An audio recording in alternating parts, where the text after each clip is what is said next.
پر اسرار رات۔ بجلی ایک بار پھر زور سے چمکی تھی۔ سخت سردیوں کے دن تھے اور ایسے میں بارش نے موسم کو مزید سرد کر دیا تھا۔ میں ایک گرم شال اور ایک گھر کی اوپری منزل کے ایک کمرے میں کھڑکی کے پٹ کھولے کھڑا تھا اور میرے ہاتھ میں گرم چائے کا ایک کپ تھا جس میں سے میں نے اب تک چائے کے صرف چند گھونٹ ہی بھرے تھے کیونکہ میں ایک گہری سوچ میں گم تھا۔ میں نے پیچھے مڑ کر ایک نظر اپنی سوئی ہوئی بیوی کے چہرے پر ڈالی اور ماضی میں کھو گیا۔ ان دنوں میں ایک بہت بڑی جہاز راں کمپنی میں ملازم تھا اور کمپنی کے ایک مال برادر بحری جہاز کا کپتان تھا۔ کمپنی کی طرف سے مجھے اچھی تنخواہ کے علاوہ ہر طرح کی سہولت حاصل تھی۔ میرا تعلق اندرون سندھ سے ہے لیکن مجھے سال میں بہت ہی کم وقت گھر والوں کے ساتھ گزارنے کا موقع ملتا تھا۔ ایک مال بردار بحری جہاز کا کپتان ہونے کی حیثیت سے میرا اکثر و بیشتر وقت گہرے سمندر میں سفر کرتے ہوئے گزرتا تھا۔ اس دن بھی ایک ایسے ہی طویل سمندری سفر سے واپس آیا تھا اور کمپنی کی طرف سے مجھے کچھ روز کی چھٹی ملی تھی۔ میں نے اپنا سفید یونیفارم تبدیل کیا اور بندرگاہ سے ایک لانچ کے ذریعے کراچی کے ساحل پر اتر گیا۔ رات کا وقت تھا اور اوپر سے سخت سرد موسم، چنانچہ مجھے ساحل پر اس وقت کوئی بھی زیرو دکھائی نہیں دیا۔ میں تیز تیز قدم اٹھاتا ہوا اس حصے کی طرف چل پڑا جہاں مختلف ہٹس بنے ہوئے تھے۔ میں نے اپنے دونوں ہاتھ اپنی گرم جیکٹ کی جیبوں میں اریسے ہوئے تھے۔ چاندنی رات تھی اور چاند نے ساحل پر اپنی چاندنی بکھیرنے میں کسی قسم کے بخل سے کام نہیں لیا تھا۔ سمندر میں دور سفر کرتے ہوئے بحری جہازوں کی لائٹیں دکھائی دی جاتی۔ کبھی کبھی دور کہیں سے کتوں کے بھونکنے کی آوازیں بھی سنائی دی جاتی تھیں۔ دور تک پھیلے سمندر پر سفید چاندنی نے ماحول کو کافی پراسرار بنا دیا تھا۔ سمندری لہروں کا شور اور ہوا کی سرسراہٹ دل کی کیفیت عجیب کر رہی تھی۔ کبھی دیر بعد میں اپنے ہٹ کے سامنے پہنچ چکا تھا، یعنی کچھ دیر کے بعد میں اپنے ہٹ کے سامنے پہنچ چکا تھا۔ میں جانتا تھا اس وقت یہاں مکمل طور پر ویرانے کا راج ہوتا تھا۔ چوکیدار بھی کہیں جا کر سو جاتے تھے۔ بہرحال میں نے اپنے ہٹ کا دروازہ کھولا اور اندر داخل ہو گیا۔ سردی بہت بڑھ گئی تھی، اس لیے میں آتش دان میں کچھ لکڑیاں ڈال کر آگ جلائی اور قریب ہی کرسی ڈال کر جسم کو حرارت پہنچانے لگا۔ ابھی مجھے بیٹھے ہوئے چند ہی منٹ گزرے تھے کہ مجھے ایسا محسوس ہوا جیسے کوئی عجیب سی نسوانی آواز سنائی دی ہو۔ میں نے سوچا کہ یہ میرا وہم ہے، ورنہ رات کے اس وقت اس ویرانے میں کون عورت آ گئی؟ لیکن کچھ دیر بعد مجھے وہی آواز سنائی دی اور اس بار آواز اتنی واضح طور پر سنائی دی تھی کہ میں اسے کسی صورت بھی اپنا وہم قرار نہیں دے سکتا تھا۔ میں نے فیصلہ کیا کہ چل کر دیکھنا چاہیے آخر یہ کیا ماجرا ہے۔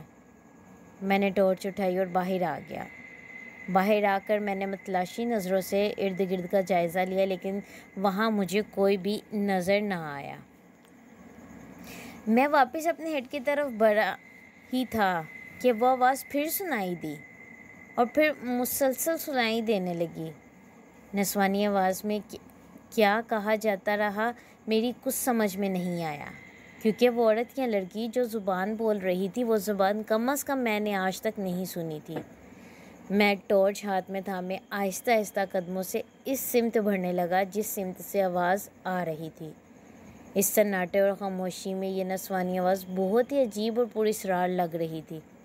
اب آواز بہت بلند ہو چکی تھی کیونکہ میں عین اس ہٹ کے دروازے پر پہنچ چکا تھا۔ میں نے ہمت کر کے دروازے پر دستک دینے کے لیے ہاتھ بڑھایا لیکن جیسے ہی میں نے دروازے کو ہاتھ لگایا تو وہ ایک عجیب سی چرچراہٹ کے ساتھ کھلتا چلا گیا۔ اور جیسے دروازہ کھلا وہ نسوانی آواز اچانک ایسے معدوم ہو گئی جیسے کبھی اس کا وجود تھا ہی نہیں۔ کمرہ نیم تاریک تھا اور ہلکا ہلکا دھواں سا پھیلا ہوا تھا۔ کوئی ہے؟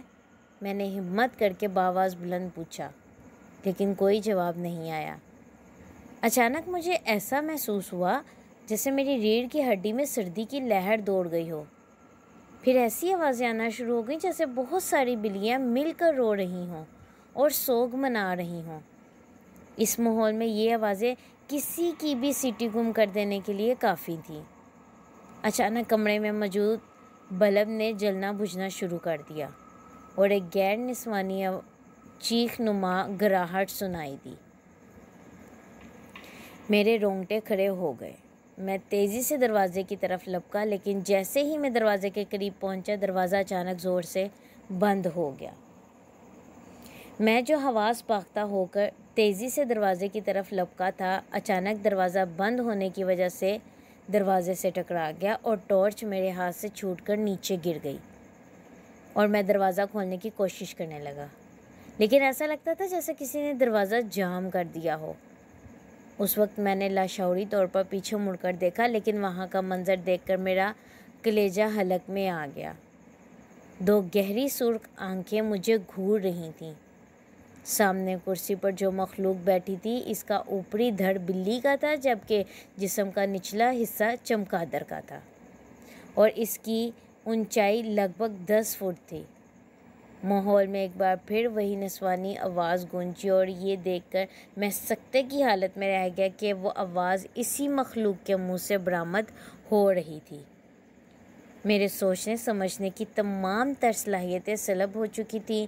میں نے اپنی جگہ سے ہلنے کی کوشش تب ہی کی، لیکن مجھ پر انکشاف ہوا کہ میں ہلنے جلنے سے قاصر ہو چکا ہوں۔ وہ مخلوق اپنی جگہ سے اٹھی اور اپنے خوفناک دانت نکالے میری طرف بڑھنے لگی۔ میں واضح طور پر یہ دیکھ سکتا تھا کہ اس کے دانتوں میں تازہ خون کے قطرے لپک رہے ہیں یا ٹپک رہے ہیں۔ اب مجھے اپنی موت میں 1% بھی شک باقی نہیں رہ گیا تھا۔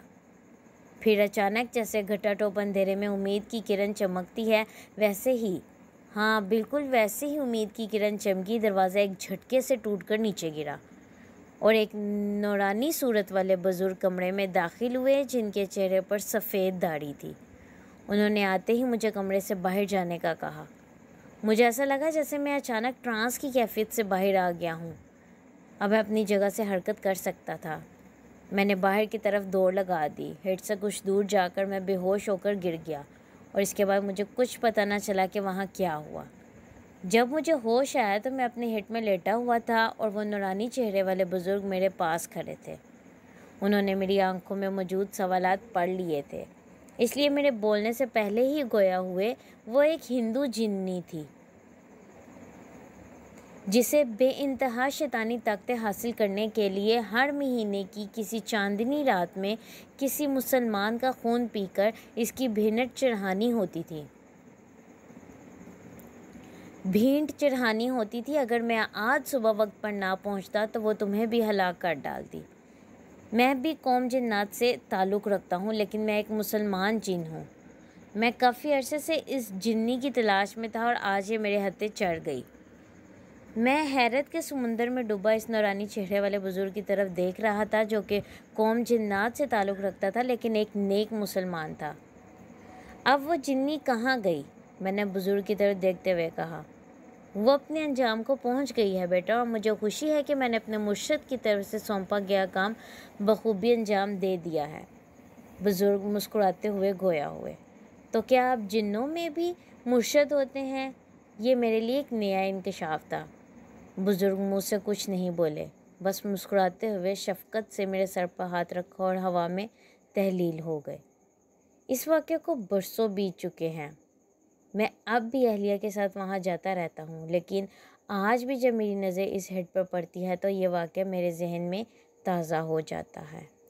شکریہ۔ مزید اس طرح کی سٹوری سننے کے لیے چینل کو لائک اور سبسکرائب کرنا مت بھولیں۔